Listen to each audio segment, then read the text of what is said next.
In this video, it's time to treat the 2CV to a spot of rust proofing.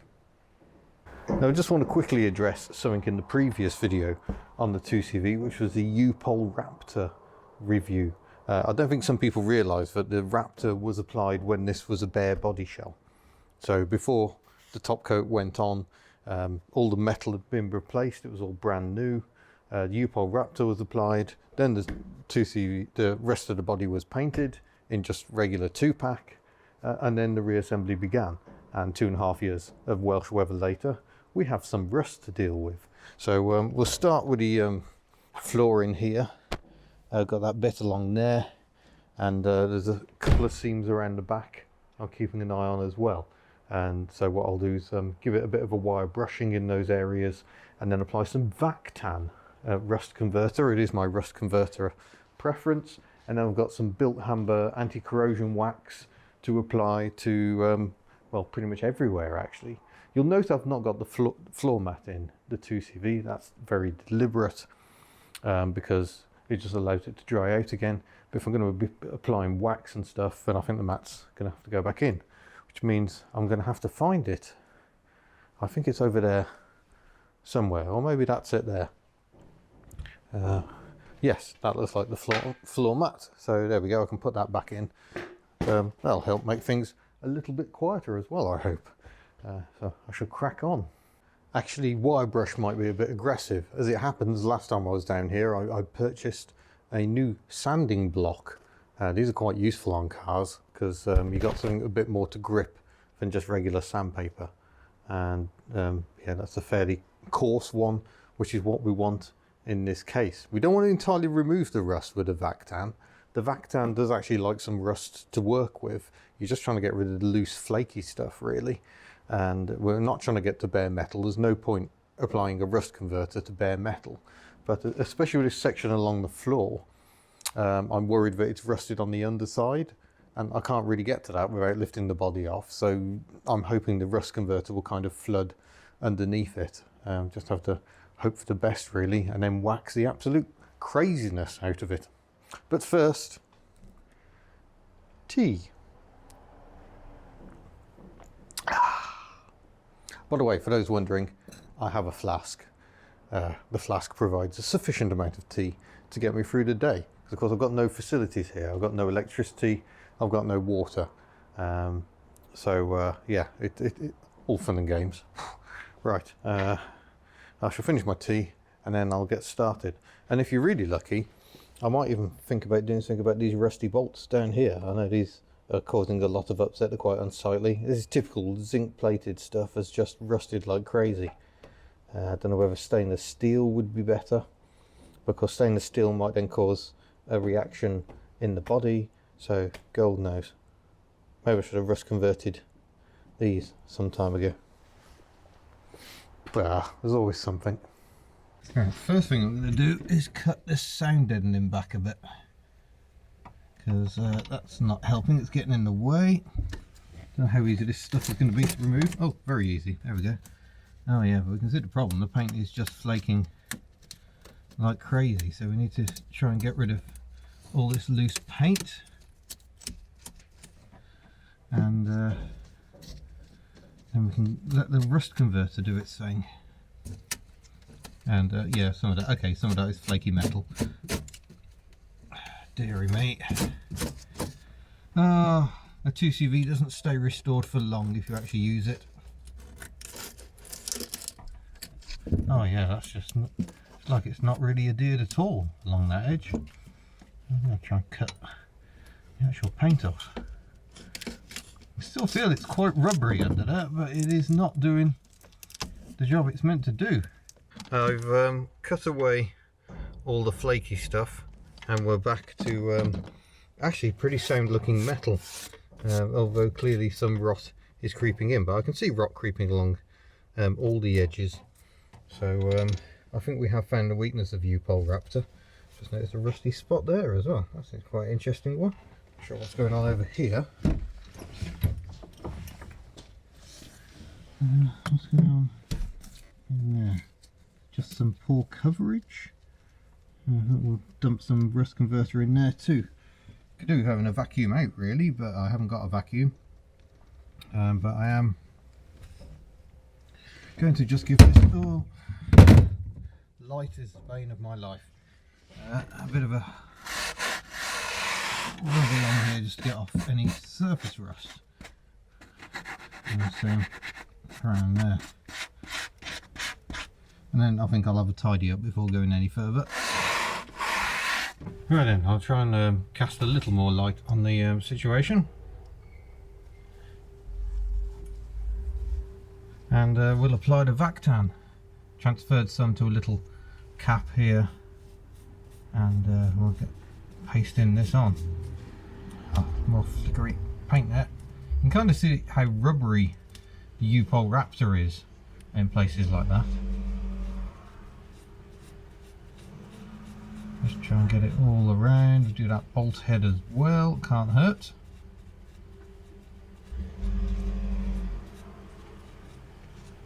There's a bit of rock creeping into that little bit there. It's where it's got breached, and the problem is when this U Pol Raptor gets breached, if you don't do anything about it, the rot will just creep in underneath the coating and just keep getting worse and worse. I'll try and do a fairly light coat at this stage. And this stuff itself sort of provides a fairly solid, I'm going to do this top coat as well with the galv, a fairly solid barrier. And of all the various rust converters I've tried, the Vactan seems the best one. And believe me, I've tried all of them.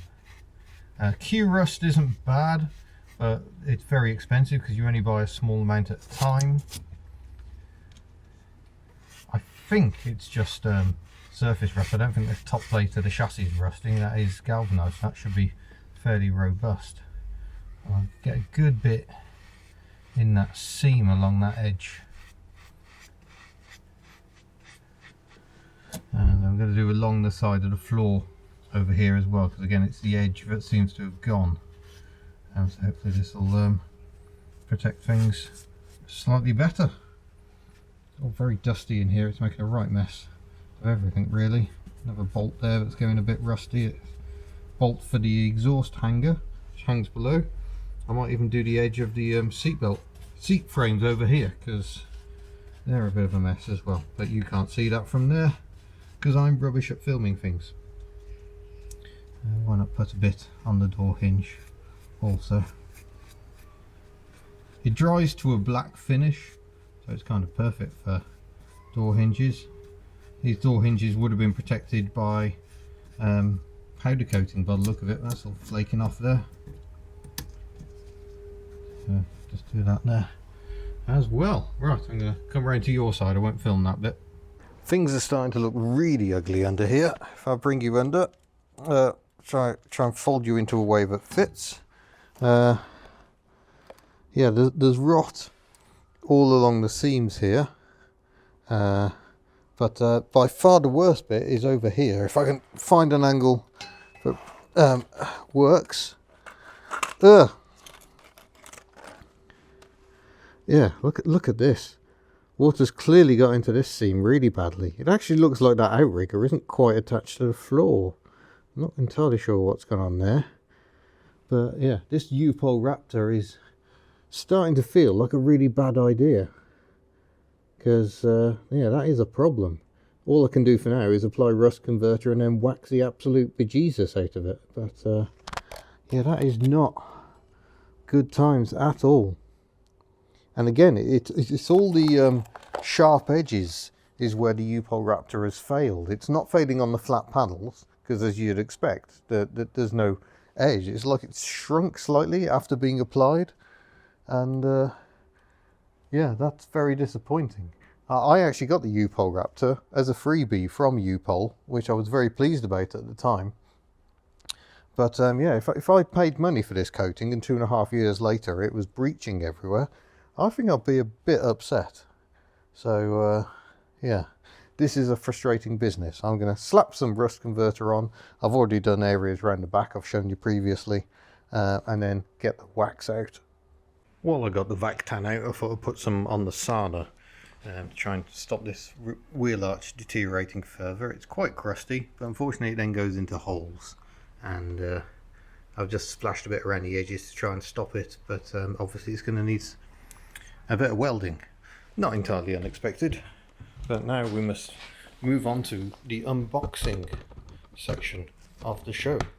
So, out the knife. Oh no, packing peanuts, worst thing ever. But in here we have some of the S-50 here in double wrap form, so that's for the cavities, and that comes with extra long lances so you can get right down the full length of the sills. The shorter ones are for the underbody wax, the UB, which is those ones. Move you over there maybe. And I've got some UC as well. UC is clear, so you can use the UC where you don't want the wax to be apparent. So I might use that on the outside of the sills. And there we go. That's a decent haul.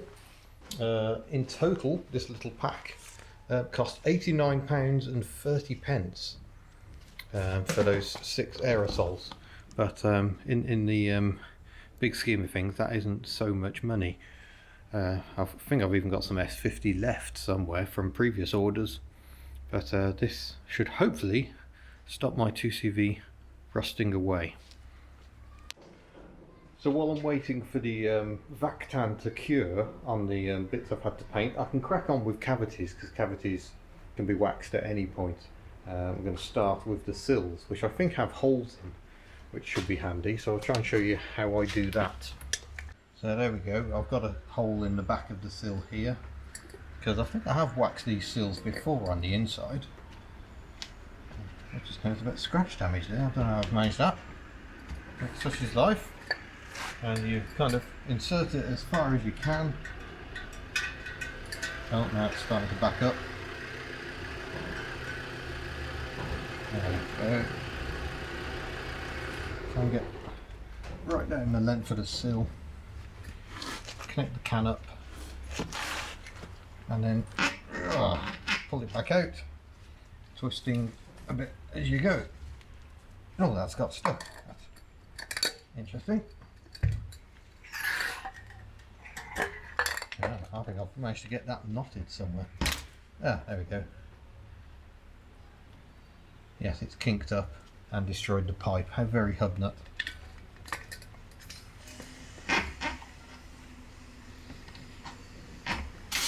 Ugh.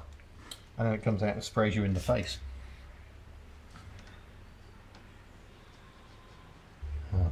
Wipe a bit of wax on the bottom of that door, because there's some rock trying to creep in there as well. Where's my hole gone? Let's get right up the back corner.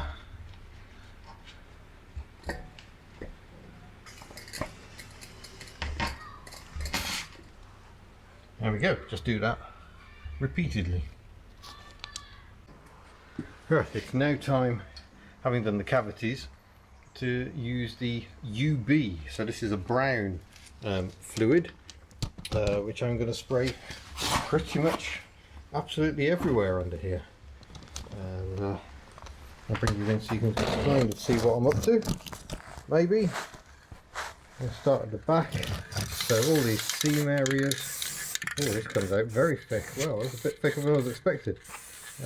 Should have maybe put something on the floor before I deployed this, because yeah, we're going to make a right mess.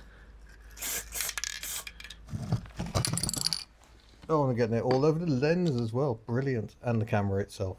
Yeah, I might just not film me making all this mess, if that's alright with you. Well, wax is now everywhere, and a good amount of it is under here. Still, I might give it a second coat just to get some areas I've missed. But yeah, it's starting to look better. I've used clear wax along the bottom of the doors and then wiped the excess off the panels. I've also run some wax along the bonnet hinge and a few other key places like up and down the gutters, and then again wiped away the excess. I've done the insides of the front wings, I've done under the boot floor and along the rear light panel.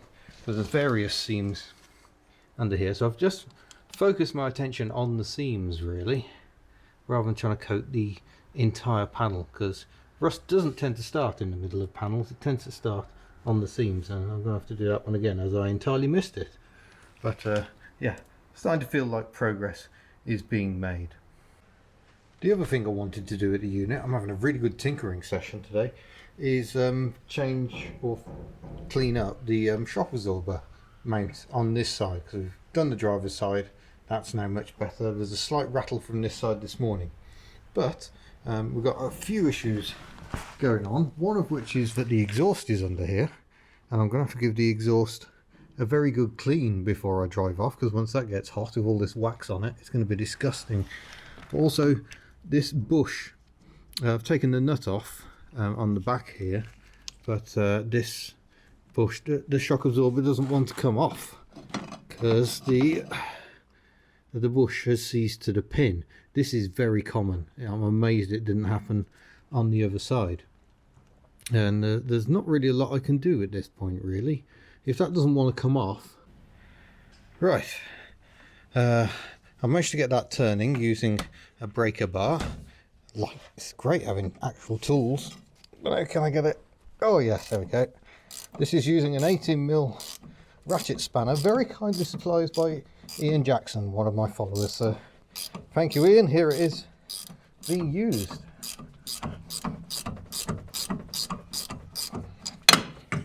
Oh, and used properly, because I've used a breaker bar to undo the nut so I don't over tension the ratchet. You shouldn't crack stuff off with ratchets because it's very hard on them and they don't like it. There we go. So that one's off and the pin is out, and let's just have a look at this. Yeah, you can see the first few threads are gacked up again. I'm going to have a go at just using a wire brush to clean those out, but I have got another plate to swap on if I feel the need. Incidentally, I talked about the big axle arm bearing last time. There it is, all nicely greasy in there. I think this side was changed fairly recently. I could be wrong in that. See also some grease splodges down there. I have greased the knife edges, the triangular section piece of metal that links the suspension tie rod to the axle arm. You should do that every 1,000 miles. This is the first time I've done it since before I went to Croatia, because I'm rubbish. Now someone did recently also send me a wire brush set, so thank you very much for that. That would have been revealed, or will be revealed, in the next mailbag. Yeah, I do actually have some. They're just here. The problem is I have minimal tools with me when I'm back at home. This is cleaning up a treat. Now someone did say that surely you can just use a wire brush to clean it up and you didn't have to buy new side plates, and that's probably true, but my friend Simon actually sent them on a sale or return basis, but I didn't think it was fair to send them back, to be honest. I thought he was being overly generous. There we go, so that seems to have cleaned up very nicely. Well, the thread is still a bit gacked up just there. I'm aware this camera doesn't do macro mode all that brilliantly.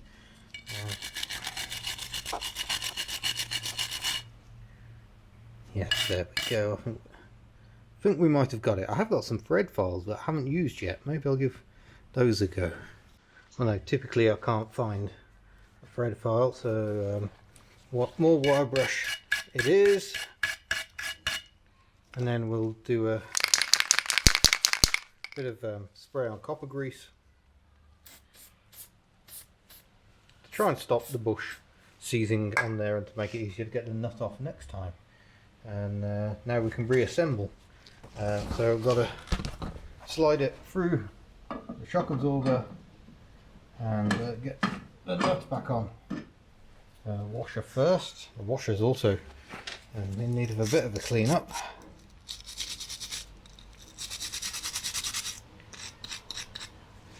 There we go. I'll clean up the inner edge with my finger because amazing. Ugh. There we go, that's going on much further. Already I can feel. I'll try and get the nut back on.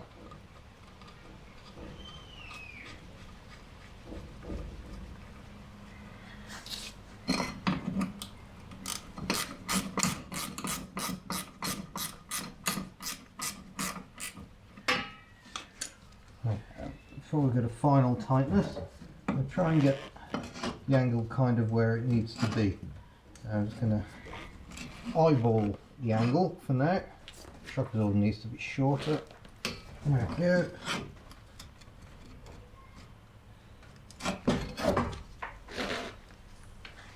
I think that is the angle it needs to be at, and give it a good tighten up at that angle.